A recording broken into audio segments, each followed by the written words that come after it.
From footballer to a soldier. Nyuma y'uko kariyeri ye irangiye mu buryo butari bwiza na gato, Florent Malouda yahise gusiga ibyo yakoreye byose muri kariyeri ye y'umukino yo gukina umupira w'amaguru, yerekeza mu mwuga wa gisirikare cyangwa se w'igisirikare.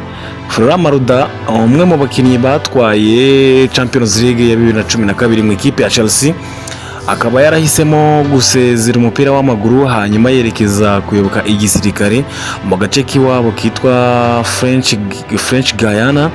Uyu mugabo w'imyaka 44 yakiniye Chelsea saison nziza 6, ariko nyuma yaho biza kwanga. Uyu mugabo mbibutse ko yaje muri Chelsea avuye muri Rio, akaba yaravukiye mu gace ka Caen. Uyu mugabo ni umuntu utarahiriwe na kariyeri ye mu by'ukuri nk'uko abenshi bari babyiteze.